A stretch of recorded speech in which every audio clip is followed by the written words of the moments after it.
I'm Vin. I'm Sori. And this is Hungarian Rhapsody number 2 in C sharp minor. For Fabrice. Shout out to the big homie Fabrice. For timely, topical, political commentary, you can hit us up in Middle America with Vin and Sori. True. The great DL Beluga is on his way back for more, whatever it is Beluga does. However you want to define that. So this is Hungarian Rhapsody. Now, we are a metal reaction channel if you're new. However, we do have avenues for folks to make special requests. If you want to get in on that action, one throw at the gate gets you in at Patreon. You join an alliance that helps us influence what songs we do. But there's also the fast pass option. 125 gets you straight to the head of the line, and then you can make this request, which is what the big homie did. Mm-hmm. Now, there is another group. It's like a sub-alliance. There's a couple of Classical them. Conspiracies, and those guys are coming up pretty soon with what they requested. So this should be interesting. Hungarian Rhapsody, number 2 in C sharp minor. Let's go. Okay, here we go.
Kind of playful. Yeah.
Huh? A saloon drinking.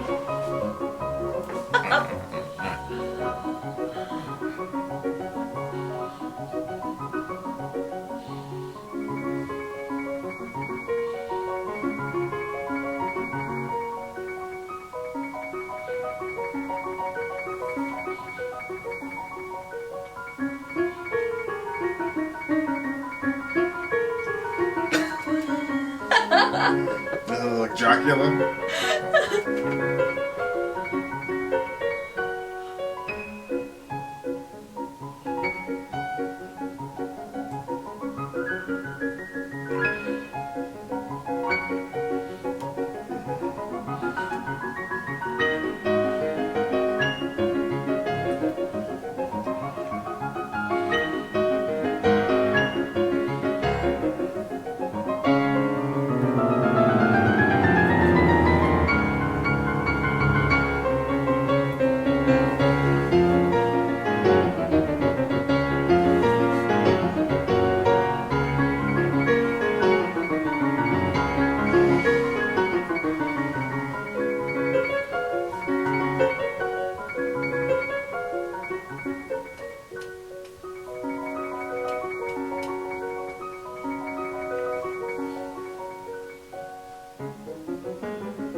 Okay. This one there was like so many different things that you could visualize when it was playing. Yeah. There was ballerinas dancing, there was a saloon, playing. there was a kids playing, there was one part of it that reminded Dracula. Yeah. There was one part of it that for some reason reminded me of Mr. Rogers. Remember those little puppet characters? Yeah. But I feel like that the point where he's like dun dun dun dun dun dun dun dun dun dun. Like I've heard that before. That's a pretty like famous little stretch. There's people dancing. There was people hanging out at the party, dancing. but it was all like older stuff. Ballroom Yeah, yeah, I was dancing. like going back to that show that we're watching. Yep. Corny people doing all the weird. Oh man, I feel like that show's about to just very turn. very proper, very proper. Yeah, very it just proper. had so much. And then there was just some stuff that just was like, it just felt like silly. Like fun. Fun, silly, yeah. Yeah, like. Yeah, this guy. Like you can't help but smile when you hear it. It was like, oh. Yeah, this guy is like, he's definitely not the Mozart, one we listened to before, where it was just very, very tight and just. This wasn't even virtuoso type playing. This seemed to be kind of like all over the place. Yeah. You know what I'm saying? I agree.